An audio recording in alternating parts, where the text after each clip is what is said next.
तो high command कैसा हो, अब नारा मैं नहीं बोलूंगा हाई कमान कैसा हो, तो राहुल गांधी जैसा हो या नरेंद्र मोदी जैसा हो। आज बात करेंगे देश में हुई देश की दो सबसे बड़ी पार्टियों में हुई बगावतों की। ऐसी बगावतें जो बड़ी पब्लिक हैं, वो तस्वीरों में दिखाई देती हैं, उसमें बयानबाजियां हैं, एक्शन, ड्रामा, सस्पेंस, थ्रिलर है हर मायने में।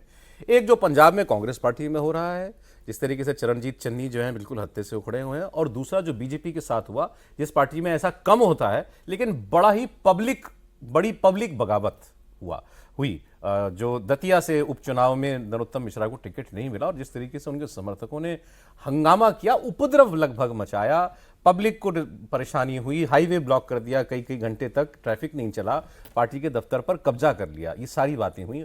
तो ये सारी दोनों ही बगावतें बड़ी ही विजिबल और वोकल थी।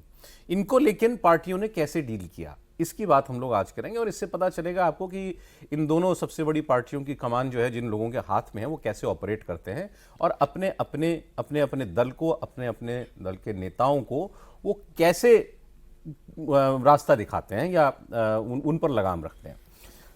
सर, राहुल गांधी जी भारत आ गए, आज उन्होंने पहली मीटिंग भी कर ली भारत लौटने के बाद। आप डरिए मत, प्रोग्राम इस पर हम नहीं करेंगे तो लेकिन उन्होंने पंजाब की मीटिंग कर ली, सराज खड़गे जी के साथ गए थे, तस्वीरों में दिख गए हैं राहुल गांधी, इसलिए मैं कंफर्म कर रहा हूं कि वो आ गए। पिछली बार की तरह होक्स नहीं निकलेगी बात ये।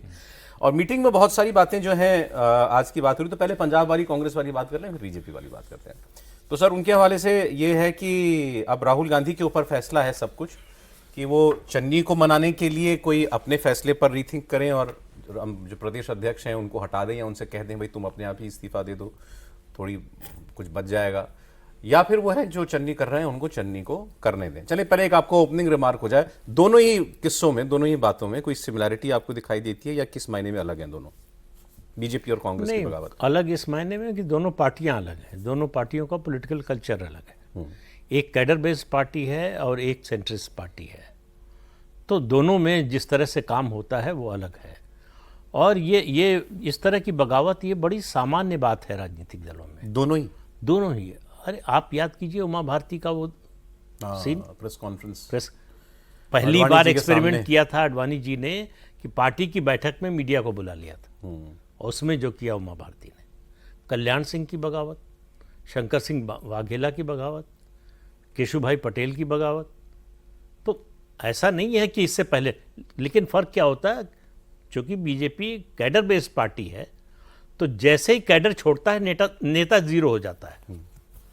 लेकिन जो इस तरह की सेंट्रिस्ट पार्टियां हैं उनमें ऐसा नहीं होता, नेता का अपनी फॉलोइंग होती है, जो सिर्फ पार्टी के कारण नहीं होती, पार्टी के कारण भी होती है, उसके अलावा जो है उसकी फॉलोइंग होती है। इसलिए आप देखिए कांग्रेस से जो लोग निकले नेता, अपनी पार्टियां बनाई, बहुत से लोग सफल हुए। या आप इन दोनों नेताओं पर लागू कर रहे हैं कि मतलब एक नरोत्तम मिश्रा अपने दम पर कुछ नहीं है पार्टी से अलग, लेकिन चन्नी हो सकता है सरवाइव कर जाए? चन्नी हो सकता है सरवाइव कर जाए, लेकिन असल में ये इतने छोटे नेता हैं कि वो स्टेचर नहीं है। जिन लोगों की हम बात कर रहे हैं, जिन लोगों ने बगावत की, वो बड़े जनाधार वाले नेता थे, पॉपुलर लीडर थे, अच्छे एडमिनिस्ट्रेटर थे, सब कुछ था, चुनाव जीता और जिताया था। ये लोग उस तरह की उस कैटेगरी में नहीं आते। लेकिन अब चूंकि इस समय बीजेपी में जिस तरह की रिजीम है, उसमें छोटी सी भी बगावत बड़ी लगती है। और जो नरोत्तम मिश्रा ने किया, वो तो मुझे लगता है कायदे से अगर उपचुनाव नहीं होता तो शायद एक्शन हो जाता या हो जाना चाहिए था। आपको याद होगा प्रधानमंत्री टिप्पणी कर चुके हैं मध्य प्रदेश में ही एक रैली में कि हमारी पार्टी के एक नेता है, उनको फिल्मों पर टिप्पणी करने का बड़ा शौक है। ये करते थे, हाँ, कौन शाहरुख खान, कौन ये, कौन वो, खूब करते थे। तो और उसमें बड़ा आरोप लगता था, ये फिल्मों पर कंट्रोवर्सी जो है बनाने के लिए बोलते थे, जिससे उस फिल्म के जो एक्टर हैं या डायरेक्टर हैं, प्रोड्यूसर हैं, उनका फायदा होता था। लेकिन सर एक अंतर तो दिखता है ना, नरोत्तम मिश्रा ने कुछ अपनी नाराजगी जता दी। अब यूं कहिए, अब वो कहते रहे हमारे समर्थक नाराज हो गए थे, हम नहीं चाह रहे थे, कोई मानेगा नहीं, मान लेते हैं कि वही इसके पीछे थे। उन्होंने अपना डिस्प्लेजर शो कर दिया समर्थकों के हंगामे के जरिए, लेकिन फिर अंत में क्या हुआ, उनको पता था रहना मुझे पार्टी में ही है। अब पार्टी ने उनको मनाया या ये पार्टी में नतमस्तक हो गए, दोनों ही सूरतों में दिखा ये कि वो उस आदमी ने अपने जिसको टिकट मिला उसको बगल में खड़ा करके कहा मैं इनके लिए घर घर जाके वोट मांगूंगा, रो भी दिए वो तो। पर अंत उसका ये हुआ। हाँ। ठीक, मुख्यमंत्री के साथ भी फोटो आ गई, वो दिल्ली में आके भी लोगों में बात मिल ली है, मतलब ऐसा लगा कि सब कुछ पैचअप हो गया।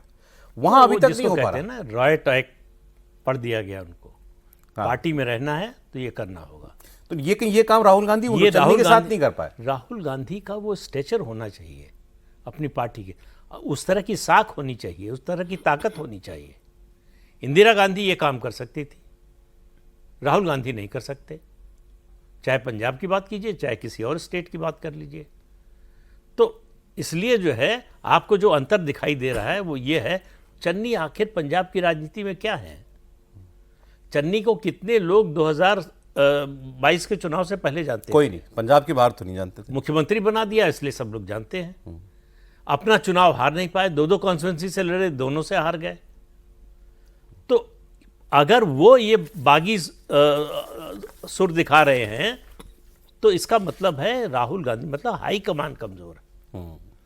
जब केंद्र कमजोर होता है तो क्षत्रप जो है वो ताकतवर होते हैं, और यहां केंद्र कमजोर है तो क्षत्रप अगर मान लीजिए नरोत्तम मिश्रा को, तो क्या हाल हुआ देख लीजिए। रो भी रहे हैं, पार्टी के लिए प्रचार भी करेंगे, कर रहे हैं, सब बात। तो वो सब कुछ करेंगे।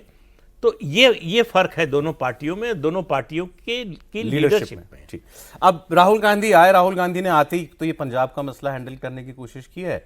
अब वो उसकी खबर अभी आपको बताता हूँ। पंजाब की मीटिंग उन्होंने ली, फिर आते ही उन्होंने ट्वीट किया है शिक्षा को लेकर के। एक और पेपर लीक, वो महाराष्ट्र में जो पेपर टीईटी का पेपर लीक हुआ था, उसको लेकर के उन्होंने एक बड़ा चुभता हुआ सा पोस्ट किया है। लेकिन ये सोशल मीडिया पर पोस्ट तो सबसे आसान काम है ना, किसी के लिए भी कर लेना।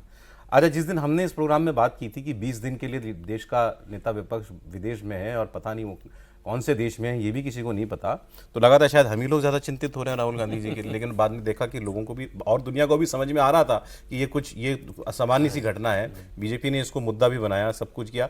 आज मजाक चल रहे हैं कि भारत के नेता विपक्ष राहुल गांधी जी कुछ दिनों के लिए भारत दौरे पर आए हैं, जल्द विदेश वापस चले जाएंगे। ये मजाक चल रहा है उनके लिए, मतलब ये हालत हो गई है। एनीवे, आकर के अब वो कितना संभालेंगे पंजाब को सर? देखिए, पंजाब इसलिए नहीं संभाल सकते कि देखिए उनको जिस हिसाब से, या तो उनको हैंडल करने वाले, पहले जैसे आपने कहा कि पहले जो नेता रहे उनको दूसरा आदमी अहमद पटेल हैं कि गुलाम नबी आज़ाद हैं, वो लोग बात करके उसको कन्विंस करते थे।